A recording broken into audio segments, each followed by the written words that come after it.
Bonjour les enfants, j'espère que vous allez bien. Désolé si je vous ai pas donné de nouvelles en février, mais on a un hiver assez compliqué ici. Il n'a pas beaucoup neigé. On s'est retrouvé à faire du traîneau que sur de la glace. Après, tout a disparu. On était obligé de tout annuler. Voilà, c'était pas simple, mais par contre, c'était beaucoup de travail pour nous pour tout nettoyer et tout organiser. Mais voilà, depuis hier, la neige tombe de nouveau. Hop. Tout redevient blanc et on va pouvoir reprendre le traîneau à chien.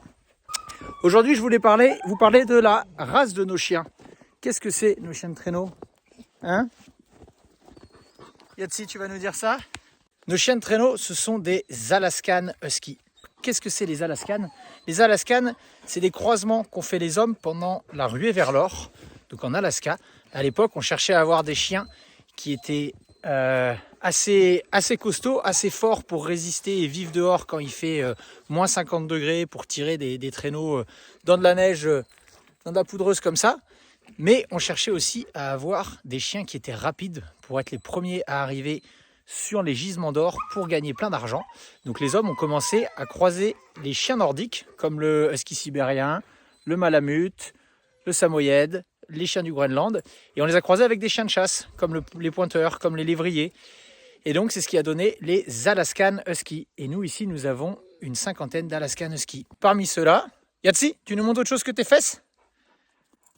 Vous voyez, Yatsi par exemple, lui, il a pris plus de génétique des chiens nordiques, donc il ressemble un peu plus au husky sibérien. C'est pour ça qu'il a le poil long.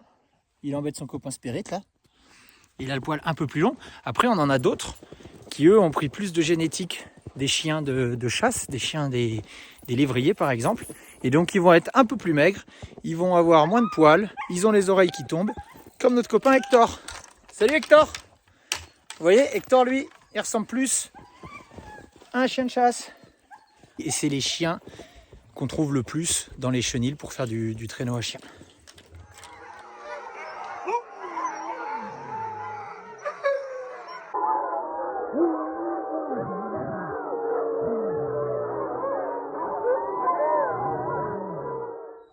Alors vous vous demandez sûrement comment est-ce qu'on fait pour préparer son attelage, pour préparer son équipe de chiens. Est-ce que tous les chiens peuvent aller à n'importe quelle position? Est-ce que n'importe quel chien peut aller avec n'importe quel autre chien? Eh bien non. En fait, chaque chien a vraiment une position plus ou moins définie. Et puis surtout, il va avoir des copains avec qui il aime bien courir et des copains qu'il n'aime pas du tout. Donc il vaut mieux éviter de les mettre ensemble.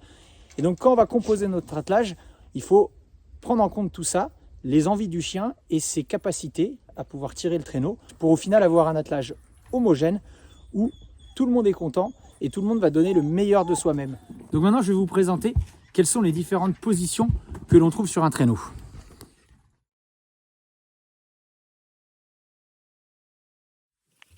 Alors par exemple, à l'arrière du traîneau, on va souvent chercher à mettre des chiens qui sont plutôt costauds, comme ici, Cookie et George, les deux frangins. Pourquoi on veut des chiens qui sont plus ou moins costauds? C'est parce qu'en fait, à l'arrière du traîneau, c'est les chiens qui sont là, on appelle ça les wheel dogs, et c'est eux qui vont un peu ressentir le plus les chocs du traîneau quand on prend des bosses, quand il y a des virages. C'est aussi eux qui tirent le plus le traîneau, le poids du traîneau.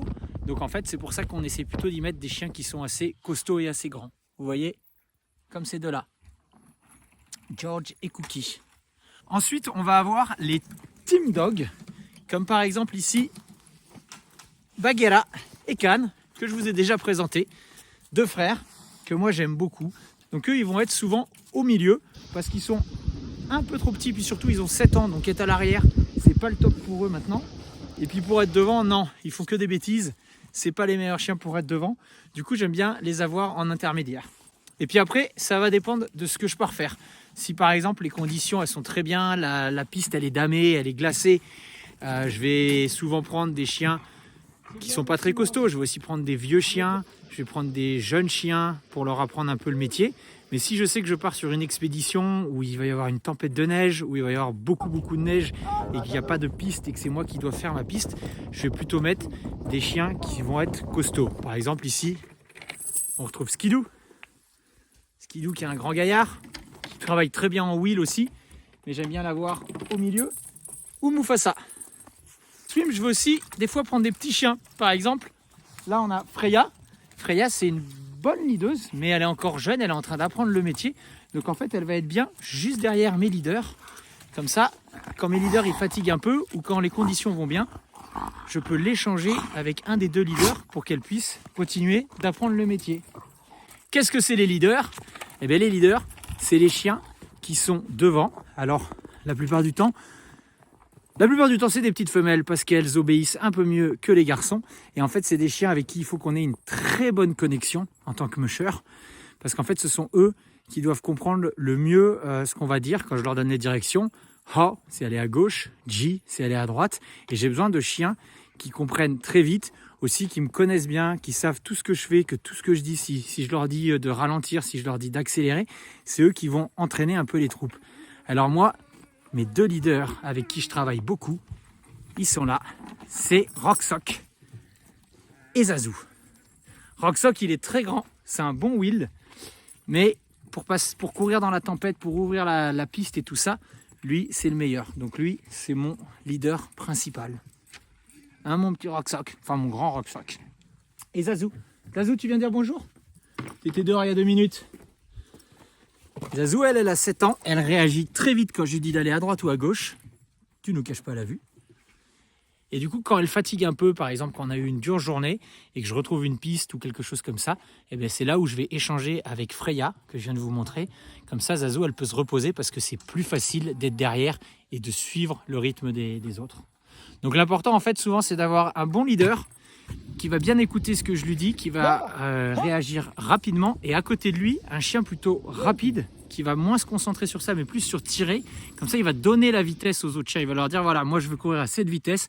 Vous, derrière, vous devez faire en sorte d'aller aussi vite que ça. Et ce qui permet au leader de se concentrer plus sur ce que je lui dis, plutôt que de se concentrer sur tirer.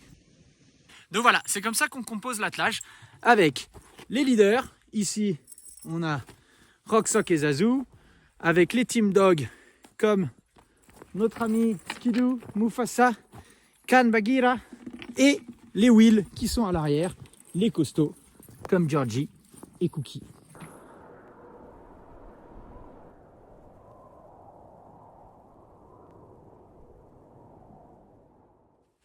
Avant de vous laisser, je tenais à remercier tous ceux qui ont joué le jeu des dessins.